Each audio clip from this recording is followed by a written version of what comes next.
गुरुजी एक चीज हमेशा बोलते थे, हिंदी में मैंने बहुत कम सुना था उनको बोलते हुए, मंगीदा नहीं हुंदा मन्नीदा हुंदा, मांग के अपने गुरु को छोटा नहीं कर। जिसके पास कुछ होगा वो देगा, जिसके पास कुछ होगा ही नहीं वो देगा। मांग के तो लिया तो क्या लिया। कहते दो तरह के गुरु होते हैं, मनमुखी और मुंहमुखी। एक होते हैं मुंहमुखी, जो जिसको बोलना पड़ता है, आप बोलोगे तब वो आपको देगा। वो होता है मनमुखी, जो बिना मांगे आपके सब कुछ दे देगा। तो मैं मनमुखी हूँ, मुझे कहने की भी जरूरत नहीं है कि मुझे किसका क्या कल्याण। तो बैठे थे तो मुझे कहते नरेंद्र मंगीरा क्यों नहीं हुंदा। तो मैंने जैसे हमारे छोटे से हमारे अपना दिमाग है ही होता, गुरु जी बिना मांगे दे देते हो, ये है वो है, आपको कहने नहीं। लॉजिक की है, तो गुरु के आगे लॉजिक नहीं चलते। नहीं भाई, मैं चुप करके ऐसे खड़ा हो गया, मगर गुरु जी इसके आगे तो मैं भी कुछ नहीं पूछ सकता। दो गुरुजी ने फिर सत्संग सुनाया कि जब मैं बीए पार्ट 1 में मलेरकोटला में पढ़ता था, तो जो मेरे प्रोफेसर साहब थे उनसे मेरा बहुत प्यार था। जैसे लेके फादर एंड मदर भी मुझे वो प्यार की तरह बच्चों की तरह करते थे। उनकी एक ही बेटी थी, मैंने उनको सब कुछ दिखा दिया बीए पार्ट 1 में। तो उनके घर पे भी जाके रहता था मैं, तो मैंने उनको वो दिखा दिया था जो जिसको हम बोलते थे परमात्मा क्या है। कहते लेकिन वो मुझे गुरु बोलते थे, मैं उनको गुरु बोलता था। क्यों? वो कहते हमारे टाइम पे गुरु की वैल्यू होती, आज की डेट में टीचर की वैल्यू नहीं है। लेकिन उस समय टीचर को दूसरा भगवान माना जाता था, क्योंकि टीचर ही आपको दूसरा रास्ता दिखाता है इस दुनिया पे चलने के लिए। तो मैंने बीए पार्ट 1 में फाइनल ईयर का उनको सारा कॉलेज का रिजल्ट बता दिया, यूनिवर्सिटी का रिजल्ट बता दिया, और मेरी क्या पोजीशन आई कि मैंने सब कुछ बता दिया। फिर एक दिन मैं खाना खाने के लिए वहां पे गया, तो आंटी चूल्हे पे बैठ के खाना बना रही थी। उस समय तो स्टोव या बाकी चीजें नहीं होती, चूल्हे होते थे। तो चूल्हे पे खाना बना रही थी, तो दोपहर में बैठ के मैं खाना खाने लगा। तो जैसे ही उठने लगा ना, तो आंटी ने मेरा हाथ पकड़ लिया, तो गुरु जी का नाम लेके कहते, उन्होंने बोला कि तू सब कुछ कर सकता है, तेरे में बहुत पावर है, मुझे एक बेटे की दात प्लस कर दे जो प्रोफेसर साहब का वंश चला सके। तो गुरु कहते कौन सा वंश आंटी, मैं तेरा मुंडा ना, अगर तू मुझे भगवान समझती है हम तो बेटा भी समझ ले, मैं तेरा बेटा हूँ। कहती नहीं नहीं, मुझे प्रोफेसर साहब के वंश का चलाने वाला बेटा चाहिए। यानी आंटी कौन सा वंश, तेरे फादर का नाम ये, उसके फादर का नाम ये, थर्ड पीढ़ी का किसी को भी नहीं पता, उसके फोर्थ पीढ़ी का किसी को नहीं पता। कहते वंश क्या है आंटी, वंश वो है जब तक हम लोग जिंदा हैं, बस इतना ही वंश है, उसके बाद किसने देखा वंश। तो कहते मैंने उनको बहुत समझाया, वो नहीं माने। कहते देख मेरे में इतनी पावर है, मैं सूखी हुई लकड़ियों को हरा कर सकता हूँ, बंजर धरती में पौधे पैदा कर खड़े कर सकता हूँ, इतनी मेरे पावर है। लेकिन तू बेटे की दात ना मांग, तेरे पास ये टेक नहीं है। तो कई बार हम गुरु जी का फोर्सफुली करते हैं, ये जबरदस्ती मुझे दो, इसे जो जबरदस्ती मेरे से लोगे ना, उसका भुगतान भी आप लोगों को ही करना पड़ेगा, मेरे को नहीं करना पड़ता। तो कहते मैंने नरेंद्र 3 दाने मंगवाए, कनक का, एक मक्की का और एक सरसों का, अपने नेल्स के ऊपर रख दिए और पौधे खड़े कर दिए, नेल के ऊपर पौधे खड़े करते। कहते मैंने उसको समझाया, आंटी मेरे में इतनी पावर है, मैं नौहा के उत्ते वृक्ष खड़े कर सकता, पर तू बेटा ना हुआ। तो उनकी एक ही बेटी थी, जब उन्होंने बहुत फोर्स किया, कहते भगवान भी जो होता है ना अपने भक्तों के बस नहीं होता, जब आप फोर्सफुली उनसे मांगते हो उनको देना ही देना पड़ता है। शाम को प्रोफेसर साहब आए तो मैंने भी दे दिया बेटा, शाम को प्रोफेसर साहब आए, खाना खाया, तो मैं उनको रूम में लेके चला गया उनसे। तो मैं उनके बिंछे के ऊपर बैठ गया और उनको बोला आप पीछे बैठो, आज मैं आपका गुरु हूँ, आप मेरे चेले हो सर, जो मैं आज आपको बात बोलूंगा किसी से शेयर भी नहीं करें। तो उन्होंने बोला ठीक है। कहते अगर आपने ये बात किसी से भी शेयर की, मेरा और आपका जन्मों जन्मों का रिश्ता खत्म, इस जन्म का नहीं, जन्मों जन्मों का रिश्ता खत्म। अंकल किसी ने दसना गट बन ला। तो गुरुजी कहते देख आंटी ने आज मेरे से बेटे की दात मांगी है, तुम्हारी किस्मत में बेटा नहीं, पर आंटी ने फोर्सफुली मांगा है तो मैंने दे दिया। कहते तो मैंने उनको बोला कि बेटे की एज 11 साल की होगी और 12वां बर्थडे सेलिब्रेशन जैसे हम लोग शुरू करते हैं कि 11 पूरे हो गए, गुरु ग्रंथ साहब का पाठ रखा होगा, हरबंस सिंह रागी का ये शब्द चल रहा होगा और एट द स्पॉट बेटे की डेथ हो जाएगी। तो गुरुजी मुझे कहते हैं नरेंद्र अभी तो बेस भी नहीं रखा गया, असी तो मौत का भी दिन दसता। तो कहते वो चीज हुई, सब कुछ हुआ, बेटा हुआ, तो 11 बर्थडे सेलिब्रेशन हुए, हर उनके घर पे अखंड पाठ साहब का पाठ रखा हुआ था, गुरु ग्रंथ साहब जी का। और वो दूध का भोग रखते हैं, जैसे हम लोग दूध का उन्होंने भोग दिया, वही बच्चे को भोग दिया, तो वो दूध यहीं पे अटक गया उसके, और एट द स्पॉट उसकी डेथ को भी मेरे ख्याल से गुरु जी उस समय टोटल बता रहे थे, टोटल 20 साल हो चुके थे, 20 से 22 साल हो चुके थे। तो गुरु जी कहते फिर जब मैं 2002 में जलंधर गया, तब मैंने प्रोफेसर साहब को बताया, दस अपनी आंटी नु गुरु तो क्यों नहीं मनती है मम्मी, कहने मांग देना भी मैंने, ये नहीं मेरे से नहीं मांगना, देना भी मैंने, जब मैं आपको बिना मांगे इतना कुछ दे देता हूँ, थोड़ी सी तो पेशेंस रखो। ये सिर्फ जो पब्लिक आती है, जो संगत आती है, सबको इंस्टेंट कल्याण चाहिए, लॉन्ग टर्म किसी को नहीं चाहिए। इंस्टेंट जो कल्याण है ना, वो शॉर्ट टर्म के लिए है, 5 साल 10 साल। जो लॉन्ग टर्म होता है वो इस जन्म में भी और आने वाले जन्मों में भी आपके साथ होता है। गुरु पे विश्वास रखना सीखो, गुरु को टाइम देना सीखो। हम गुरु को टाइम नहीं देते, हम बोलते हैं मैं गुरु जी के पास हूँ, मेरा इमीडिएटली कल्याण होगा। इसे गुरु को भी टाइम देना सीखो, गुरु हर एक का कल्याण करता है। जो ही शरण में आ गया, कोई ऐसी संगत नहीं होगी जिसका मैंने कल्याण ना किया हो, लेकिन फिर भी वो एज ए ह्यूमन हम लोग बोलते उसके कल्याण ज्यादा कर दिए, मेरे कल्याण तो किए। तो कभी किसी से कंपेयर मत करें। हम लोग सोचते हैं कि हमने गुरु जी को पा लिया, हम बहुत क्लोज आ गए हैं। मेरे को उस समय गुरु जी का ये होता था, 20 से 22 दिन मेरे से फोन पे बात होती थी। तो एक आपके बीच में कहीं ना कहीं ये आती है कि मैं तो, मेरे में कुछ होगा, गुरु जी के बहुत क्लोज हूँ, गुरु जी मेरे से बात करते हैं, ये अहम ही होता है। आप वो गुरु जी की ब्लेसिंग्स भी होती हैं कि वो आपको दे, वो तो ब्लेसिंग देने के लिए ही फोन करते थे। तो हम लोगों में क्या औकात है कि हम उनके चरणों के धूल भी बन सके। तो मंडे का दिन था, तो गुरु जी एम्पायर स्टेट अपने रूम में लेटे हुए थे, मैं और मेरी वाइफ दोनों सेवा कर रहे थे। तो वो उनके स्टमक की सेवा कर रहे थे, तो इतना हार्ड था जैसे पत्थर होता है। कल देखो देख डिम्पल, मैं संगत के बुरे कर्मों को अपने ऊपर उठा सकता हूँ, मेरे में ही की क्षमता है। कोई भी जो साधु है, गुरु है, संगत के अपने जो उसकी संगत, उसके बुरे कर्मों को अपने ऊपर कभी नहीं उठाएगा। वो हमेशा दान पुण्य पूजा पाठ के लिए बोलेगा। एक मैं ही पूर्ण गुरु है जो आप सब लोगों के बुरे कर्मों को अपनी बॉडी में देता हूँ। तो कहते देख मैं इतना संगत का कल्याण करता हूँ। तो मैं चरणों की सेवा कर रहा था, तो बातें चल रही थी, बातों बातों मैंने गुरुजी को बोला, गुरुजी मैं तो इतना लकी हूं कि आपने मुझे अपने चरणों की धूल बना दी, मैं तो इसके काबिल नहीं था।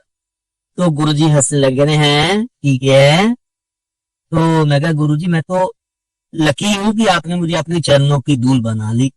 कहते कमले तू तो मेरे चरणों का बहुत दूर की बात सोच ली, तू तो मेरी जो असली संगत है ना, उसकी भी 3 लेयर्स होती हैं, फर्स्ट सेकंड थर्ड। वो संगत है फर्स्ट सेकंड थर्ड वाले। जब भी गुरु जी अवतार लेंगे तो कभी भी लेंगे, वो संगत हमेशा उनके साथ था। तो इसको पक्की संगत। तो गुरु जी ने बातें करने लगी, तो मैंने गुरु जी को बोला, गुरु जी कुछ तो बाईपास होगा आप लोगों के पास यहाँ पे पहुंच। कहते यहाँ पे कोई बाईपास नहीं होता। भक्ति के रास्ते कहने बहुत आसान है, इन पे चलना बहुत मुश्किल है। ये नंगी तलवारें होती हैं, पक्के रेते होते हैं, पंजाब में रेता होता है कि इसके ऊपर चलते हैं तो पाँव में छाले पड़ जाते हैं। कांटों वाले रास्ते हैं, बहुत मुसीबतें आती, इतना आसान नहीं होता भक्ति के रास्ते पे चलना। तो कहते 9 सीढ़ियां होती हैं, जिनको हम 9 रिद्धियां सिद्धियां बोल देते हैं, 9 ही दरबार बोलते हैं हम अपने। इसे की 9 सीढ़ियां होती हैं भगवान तक पहुंचने के लिए, पूर्ण गुरु तक पहुंचने के लिए। तो 8 सीढ़ियां मैं सबको चढ़ाता हूँ, डजंट मैटर वो नई संगत है पुरानी संगत है। जो हम लोग सोचते हैं नई है पुरानी है, यहाँ सब कर्मों का खेल है, कोई सालों का खेल नहीं है। जिसके जितने कर्म अच्छे होंगे भगवान से उतनी जल्दी ही बात पे गिराए। तो कहते मैं 8 सीढ़ियां सबको चढ़ाता हूँ। जब वो 8 सीढ़ी चढ़ता है ना संगत, तो वो क्या बोलती है, मैं गुरु गुरु मैं। क्योंकि गुरु उसको इतनी ब्लेसिंग दे देता है, वो जो बोलता है वो सच होना शुरू हो जाता। तो वो क्या बोलता है, मैं गुरु गुरु मैं, मैंने गुरु को पाया है और तो किसी ने पाया ही नहीं है, बाकी सब तो बेवकूफ है। मैंने ही गुरु को समझा है और तो को गुरु को समझा ही नहीं। तो कहते वो फिर मैं उसको 9वीं सीढ़ी चढ़ाता हूँ, चल बेटा तो 9वीं सीढ़ी चढ़। तो मैं 8 के 8 पीछे वाले फाड़े तोड़ दे, तो फिर हवा में झूलता है वो। कहता है नरेंद्र 9वीं सीढ़ी पता की होंगी है? मैं नहीं गुरु जी, 9वीं सीढ़ी मैं दी ईगो दी। कोई उससे बाहर निकल ही नहीं सकता।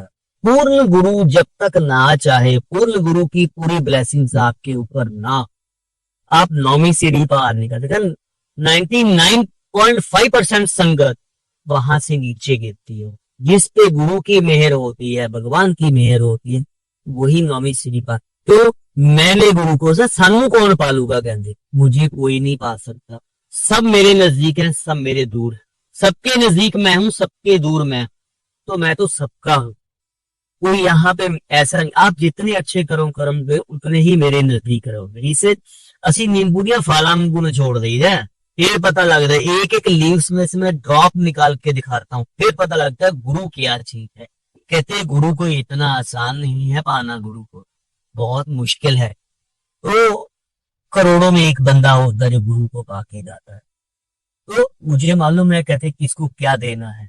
आप अपने रास्ते पे चलते रहो, गुरु पे अपनी सेवा करते रहो, लेकिन जहां मैं है कि मैं ही मैं हूं, मेरे सिवाय तो कोई, चाहे सेवादार है, चाहे हम कुछ ही, चाहे भगत है, चाहे संगत है, कुछ ही बोलते, यहाँ कोई मैं नहीं है। जब तक मैं नहीं छोड़ोगे तब तक भगवान को पाएंगे। तो मैं यहाँ पे है ही। 10 अप्रैल 2002 की बात है, गुरुजी रात को 12 सवा 12 दुबरी के लिए मैं जाना था। 2 दिन गुरुजी बाहर रहे। 13 अप्रैल 2002 को बड़े मंदिर में बैसाखी का फंक्शन ऑर्गेनाइज था। तो 10 अप्रैल को गुरुजी बाहर खड़े थे। फर्स्ट टाइम मैंने अपनी लाइफ में कभी सचखंड नहीं आता देखा था ना, कभी यह जिसको मिला है उसको मिला है। एक मन में होती है, हर एक संगत की होती है, मुझे भी सचखंड का प्रसाद मिलना चाहिए, क्योंकि गुरुजी ने कभी माला डिप करके उनको वो भी जल पिलाया हुआ है, तो बड़ी फ्रेग्रेंस होती थी। तो जैसे निकले तो 2 संगत को दिया, विदिन 5 मिनट्स उन्होंने 2 संगत को दिया। अंदर से निकलते निकलते, हॉल से निकलते निकलते तो बाहर आके खड़े हो गए। तो हंसने लगे, कहते देख मैंने जलंधर मंदिर में इतनी ब्लेसिंग भर दी है, सानू द्वारा आने की लोड़ नहीं। लेकिन वो वर्ड नहीं समझ लगा उस समय कि गुरुजी क्या बोल रहे हैं। लेकिन जब वो प्रसाद का मैं बता रहा हूँ, जब वो प्रसाद आ रहा था, तो फर्स्ट टाइम 12:15 मैंने घंटी और शंख बजते हुए से अपनी लाइफ में मैंने कभी नहीं सुना। तो मैं कहा यार रात को 12:15 कहाँ, कौन से मंदिर में आरती। उस समय दिमाग में चल रहा था कि गुरुजी प्रसाद प्रोड्यूस कर रहे हैं, कि इस समय रात को कौन से मंदिर में आरती हो रही है, जो शंख बज रहे हैं और घंटियां बज रही हैं। तो जब गुरुजी ने प्रसाद दे दिया, then we can raise it, कि ऊपर से जब प्रसाद आता है तो वहां पे भी आरती होती है कि किस संगत को प्रसाद मिल रहा। इतना लकी गाय जिसको गुरुजी अपने हाथ से सचखंड का प्रसाद दे। तो वहां से चले गुरुजी, वहां अगर एक मन में होता है कि हाँ यार मुझे भी कभी मिलेगा। ये सोचते थे कि ये गुरु जी के बस में है, गुरु जी जिसको मर्जी प्रसाद दे दें, कौन चाहता है कौन नहीं है, किसको देना चाहते हैं। तो एक दिन एम्पायर स्टेट में हम लोग बैठे थे, तो अब देखा शाम को मुखी मुखी चल रहे हैं। मैंने गुरुजी को बोला, गुरुजी मुझे भी सचखंड का प्रसाद दे दो कभी, आप तो किसी को भी दे सकते हो। कहते नरेंद्र खजाना मेरा है ऊपर, लेकिन मैं फोर्सफुली किसी को नहीं दे सकता। कर्मों के हिसाब से ही चाबी खुलती है। मेरे पास चाबी है, सब कुछ है, लेकिन खुलती वो कर्मों के हिसाब, जिसके जिसके जैसे कर्म पिछले होंगे उसी हिसाब से इसको सचखंड का प्रसाद जिसको जरूरत है, लेकिन मैं फोर्सफुली किसी को नहीं दे सकता। तो कहते देखो मैं अपने हाथ से तुम्हें प्रसाद देता हूँ, तुम्हें अपनी चाय प्रसाद पी हुई मैं तुम्हें प्रसाद देता हूँ, अपना खाया हुआ तुम्हें देता हूँ। ये तो लाइव सचखंड है, वो तो खजाना है, ये लाइव है, इससे ज्यादा नहीं होता। मगर गुरुजी वो तो है, और एक सचखंड का प्रसाद तो सचखंड का प्रसाद। तो फिर भी दिमाग में हम लोग लेके चलते हैं कि नहीं ये क्यों है। तो गुरुजी हंसते कहते देख तेरे कर्म से लेके आऊंगा तेनों जरूर मिलूंगा, बट मैं फोर्सफुली नहीं दे सकता। तो ऐसे ही चलता रहा। तो एक दिन कोई अंकल बैठे थे, मेरे ख्याल अशोक वर्मा अंकल थे, उनको प्रसाद दिया गुरुजी ने। तो जितनी संगत बैठी थी वो सबको प्रसाद दी। मतलब अराउंड 350 450 लोग एम्पायर स्टेट में थे, सबको प्रसाद दिया। तब उन अंकल से पूछा गया क्योंकि वो बिल्कुल बोले नहीं आधा पौना घंटा, जब तक गुरुजी के प्रसाद कि गुरु अंकल आप क्या थे, आप बिल्कुल। कहते गुरुजी बैठे ही नहीं थे, वहां शिव बैठा हुआ था, एक हाथ में त्रिशूल था और एक हाथ से वो सबको प्रसाद दे रहे। आप गुरु जी आपको प्यार लगा लो, आपको चिढ़ाने का तरीका लगा लो, तो नेक्स्ट डे ही कॉल टू मी। मैं अहमदाबाद में था, तन नरेंद्र कल प्रसाद प्रोड्यूस किया सी ਆਪਾਂ अशोक ਨੂੰ ਦਿੱਤਾ, अशोक वर्मा अंकल ਦਿੱਤਾ ਸੀ प्रसाद। और ये जो प्रसाद आया था ना, 1000 साल के बाद आया था। 1000 साल पहले ये सेम प्रसाद मैंने 1000 साल पहले बांटा। तो कहते सारी संगत को प्रसाद दिया। आप इसको जर्सी वाला लगा लो, जो मर्जी लगा लो, कि गुरुजी आपको थोड़ा सा वो पिंच कर रहे हैं। तो जितनी संगत थी वहां पे नरेंद्र, सबको मैंने प्रसाद दी। जिसको प्रसाद मिला है ना, मैंने अपने हाथों से वो प्रसाद दिया, मैंने जन्मों जन्मों के पाप खत्म कर दिए। तो अब उतनी संगत का कल्याण उनके थ्रू लिखा हुआ था कि मैंने इतनी संगत का कल्याण, जिसने वो प्रसाद मिल गए। कोई किसी के लिए प्रसाद नहीं रखता, संगत में ही गुरुजी ने आपको भाई बहन बनाए हैं सारे। तो नीरू भारद्वाज मेरी सिस्टर है, तो उन्होंने छोटे से 2 मिश्री के जैसे हम चीनी के दाने होते हैं, एक रैप में करके मेरे लिए वो रखे थे। तो आप सोचते हैं कि सचखंड का प्रसाद है, ये तो मेरे ही है। कहते हैं ना, अपने भाइयों से अपनी बहनों से ज्यादा यहाँ पे हैं जो प्यार एक दूसरे को देते हैं। तो उन्होंने मुझे दिया वो, हम दोनों ने तीनों ने प्रसाद खाया वो। लेकिन ठीक है, मन में होता है कि कभी जब देना होगा गुरुजी दे देंगे। थोड़े दिनों के बाद, 2-3 महीने के बाद, एक दिन रात को मैं जाने लगा, तो गुरुजी कहते एक आंटी अंकल को, कहते इनको ना वहां छोड़ के आओ, ISBT छोड़ के आओ और अंदर तक छोड़ देना। तो जैसे हम लोग वहां से निकले एम्पायर से, उनकी गोद में एक लिफाफा था। उन्होंने बोला, देख कल मुझे ना भाई, मुझे गुरुजी ने वो प्रसाद जोड़े दिए। तो मैंने वो जोड़े लिए, उन्होंने मुझे दिखाए दोनों। मैंने जोड़े पकड़े, अपने माथे पे लगाए। उनके नीचे वाला पोर्शन भी मैंने अपने माथे पे लगाया, क्योंकि मेरे गुरुजी ने पहने हो, मेरे गुरु चल रहा है उनके ऊपर। तो जैसे ही मैंने उनको छुआ, तो एडी बनी होती है छोटी सी जोड़ों के बीच में। उस एडी के बीच में कुछ व्हाइट रंग की चीज फंसी होती है। आप उसको जैसे बर्फी लगाते हैं या कुछ और चीज है, वो अटकी हुई है। मेरे छोटे छोटे नील होते थे, मैंने ऐसे किया, उसको जल्दी वहां हाथ पे डाला और खा लिया। क्यों? मुझे नहीं पता क्या है, मुझे क्या लेना देना क्या है। मेरे गुरु के जोड़े हैं, उनके साथ जो लगा हुआ है, चाहे वो बंदी भी लगी हो, वो मेरा प्रसाद है, क्योंकि मेरे मालिक ने पहने हैं। तो जब वो मैंने खाया, इसे सचखंड प्रसाद, तो सचखंड प्रसाद खाने के बाद पूरी बॉडी चिल्ड हो गई। इससे वे ऑफ ब्लेसिंग कि आपको पैसे देनी। तो ये उन्होंने फिर मुझे ऐसे सचखंड का प्रसाद दिया। यही है गुरु जी का। फिर मन में एक चीज का क्वेश्चन होता था, ये खत्म हो गया कि इसको आप कैसे बिल देंगे क्या नहीं देंगे। मन में एक क्वेश्चन था कि देखना चाहता हूं आता कैसे है प्रसाद। बस एक ही ख्वाहिश थी, क्योंकि किसी को पता नहीं लगता था गुरुजी का प्रसाद आ रहा, कब दे देते थे। तो एक दिन हम लोग खड़े थे, तो सच गुरुजी वॉक पे जाने लगे, तो खड़े खड़े शैंडलियर के नीचे आके खड़े हो गए, एम्पायर सेट में गद्दी से थोड़ा आगे। और मेन गांधी खड़े थे, जोशी अंकल खड़े थे, 7-8-10 लोग बड़ी मुश्किल से होंगे। तो गुरुजी मुझे कहते चल मेन का सत्संग सुना। शॉर्ट से सत्संग सुनाई। तो मैंने आंटी को सत्संग सुनाना शुरू किया। मेन का आंटी को मैंने 10 मिनट सुनाया। तो बुरी का जोशी तू सुना। तो जोशी अंकल के बहुत बढ़िया है कि पूरे समुद्र की पानी को इंक बना दो, और जितने जंगल हैं उनको आप लकड़ी बना दो, पेंसिल बना दो, तभी आप गुरु का गुणगान नहीं लिख सकते। अंकल सुना रहे हैं और गुरुजी बिल्कुल लास्ट पे जाके खड़े हो गए, बिल्कुल पीछे। तो गुरुजी का फेस इंप्रेशन शुरू हो गया चेंज होना। कभी ब्लैकिश हो रहा है, कभी रेडिश हो रहा है, कभी ब्लैकिश रेडिश हो रहा है। तो एक अलग ही ग्लो गुरुजी के चेहरे पे था। तो जिसको हम बोलते हैं कि अपसेट टाइप लगा लो थोड़ा सा। तो वो खड़े हैं, कभी ऐसे कर रहे हैं, कभी नीचे खड़े हुए हैं, कभी कुछ मारते थे हाथ पे। इमीडिएटली आई सॉ इट, एक येलो कलर की लाइट आ रही है, लाइट येलो। तो गुरुजी ने ऐसे उसको पिक किया। तो वहां पे अंकल खड़े थे, प्रकाश अंकल, जो DGP रिटायर हुए थे। तो उनको प्रसाद ऐसे दिया, लफाट प्रकाश जल्दी, प्रकाश सिंह आजा, वो बोला। तो उस दिन उनको बोला था भोग देके जा, तो पक्की संगत तेरा नाम एंटर करता हूँ। तो उनको प्रसाद दिया। वो अंकल खड़े हो गए हाथ जोड़ के, गुरुजी भी हाथ जोड़ के खड़े हो गए। तो 4-5 मिनट गुरुजी हाथ जोड़ के खड़े रहे। तो जैसे गुरुजी ने हाथ साफ किया ऐसे, तो जोशी अंकल आए नीचे, जो गिरा हुआ था, जल्दी, हम लोग को समझ नहीं थी इतनी, वो नीचे से उठाया और अपनी फटकी मारी, वो गए वो गए। तो मेनका कहते देख मेनका फ्रेगनेंस लाए मेरे हाथ से। तो बहुत फ्रेगनेंस आ रही थी उस समय, हॉल में इतनी फ्रेगनेंस थी, क्योंकि जब प्रसाद प्रोड्यूस करते थे गुरु जी की एनर्जी भी लगती थी और बहुत फ्रेगनेंस होती।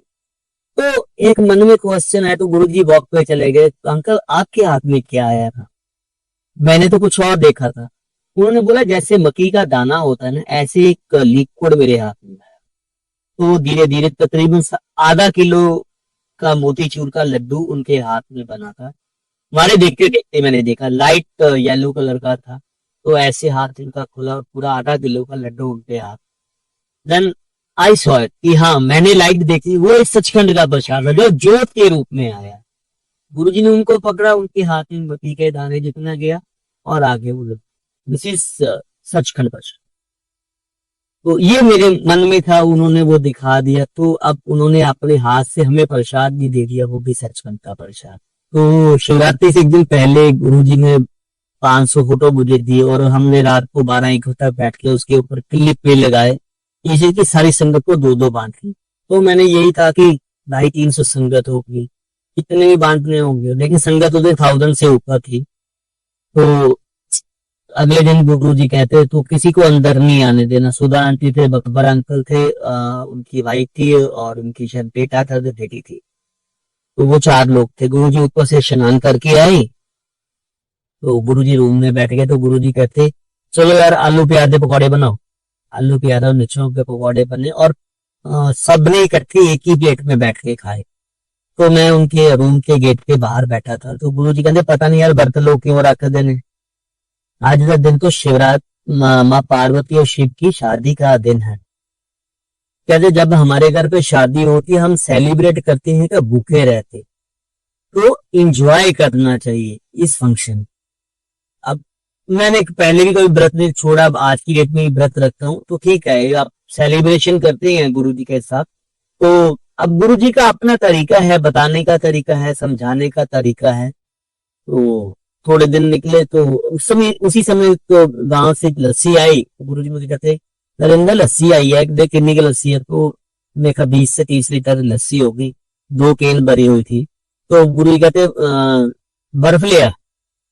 मैं कहा गुरु जितनी आपने लस्सी पीनी है तो उतनी तो हमारे फ्रिज में वैसी ही पड़ी है। नहीं नहीं तू एक ब्लॉक लेके आ बर्फ का। मैं कहा सर्दियों के दिन थे, उस दिन फॉग बहुत पड़ी थी शिवरात्रि के। मैं कहा गुरु जी एक ब्लॉक अपन नहीं कहते। तो कहते गले टोकते नहीं है तो एक ब्लॉक लेके आए। मैं कहा ठीक है। कहते अपनी गड्डी च रख के लेके आई। तो रिक्शा में जाओ उसमें नहीं लेके आए ना, अपनी गाड़ी की डिग्गी में रख के लेके आ। तो मेरे पास मारुति 800 होती थी उस समय। तो जब मैं जाने लगा तो कहते काम करी 2 ब्लॉक लेके फिर मेरे से बात करना आते। तो हमने ढूंढी बर्फ को, आइस को, वहां से ढूंढ के जलंधर में तो आइस लेके आए। तो जब मैं अंदर द्वारा गया तो गुरु कहते काम कर बड़ा ड्रम ले ले। तो ड्रम के बीच में जितनी लस्सी बढ़ा सकता है उतनी लस्सी बढ़ा दीजिए। मैंने 30 किलो से 1 क्विंटल बना दी। कहते लोग आज बेरों के चक्रों में फंसे रहेंगे। गुरुजी बेर बांटते हैं, तो बेर ही शिवरात्रि का मेन इसको बोलते हैं। कहते नरेंद्र आज लोग बेरा के चक्कर में फंसे रहने, जेड़ा आज लस्सी पी गया ना उसका कल्याण ही कल्याण। तो उनका ब्लेसिंग करने का तरीका है अपना, वो लस्सी के साथ ब्लेसिंग नहीं, अपनी आंटी नु लस्सी की लस्सी ना कल्याण होना। तो हमने लस्सी के एक अलग स्टॉल बनाई। तो लोग ये बोल रहे, संगत ये बोल रही थी आप लोग सर्दी के दिन में इतनी ठंड पड़ रही है और आप ठंडी चिल्ड लस्सी पिला रहे हो। अब गुरु जी का अपना तरीका था। तो गुरु जी बेर बांट रहे थे, 1000+ संगत थी। तब वो फोटो बांट रही है और गुरु जी बेर बांट रहे थे 7 टोकरों से। उन्होंने तकरीबन 750-800 संगत को बांटा। बहुत बड़ी क्यू लगी उनको। एक मन में होता है, हर एक संगत की में होता है मेरे को बेर नहीं मिले उसको तो बेर मिल गई। जैसे आज हम बोलते हैं ना मेरे को उनको समोसा मिल गया मुझे मट्ठी मिली। तो शायद समोसे के बीच में ही ब्लेसिंग्स हैं, जब मट्ठी के बीच में ब्लेसिंग नहीं है। ऐसा नहीं है, गुरु के दरबार से जो मिल जाए वो प्रसाद है। चाहे वो टॉफी भी मिल जाए तो वो भी है, पानी का गिलास ही मिल जाए वो भी प्रसाद है आपके लिए।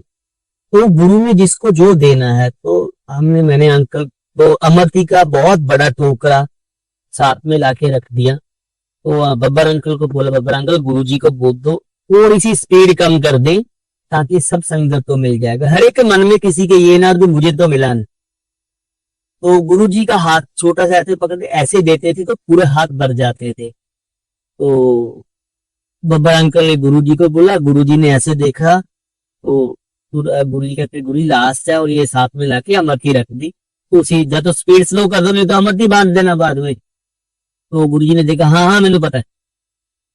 तो गुरु जी ने उससे ज्यादा स्पीड कर दी उसको कम करने की बजाय। तो सारी संगत में बांट दिए, हर संगत मुझे भी दिए गुरु जी ने।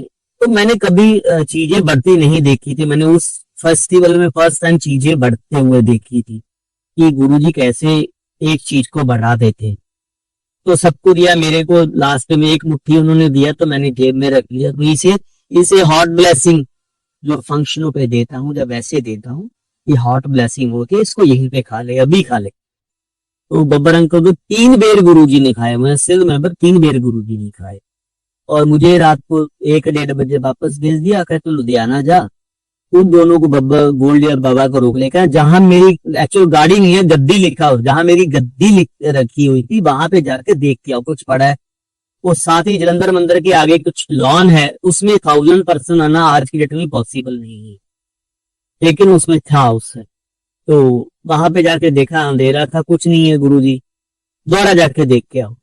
तो वहां गए तो 5 या 7 बेर पड़े हुए थे। तो उन्होंने लाके ऐसे मुट्ठी में लिया, गुरु ये बेर पड़े थे तो उन्होंने प्रसाद है, इसे वे ऑफ ब्लेसिंग्स, आपको गुरु जी कैसे ब्लेस कर।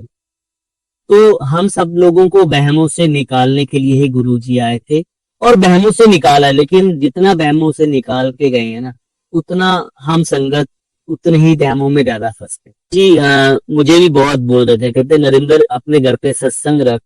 तो उस समय मैं अगर बोलूं कि मेरी औकात नहीं थी कि मैं सत्संग भी रखे, तो सत्संग का मतलब ये होता है कि आपको उसी हिसाब से ऑर्गेनाइज करना है, सब कुछ करना है। प्लस कंस्ट्रक्शन चल रही थी रोड की, तो पॉसिबिलिटी नहीं थी।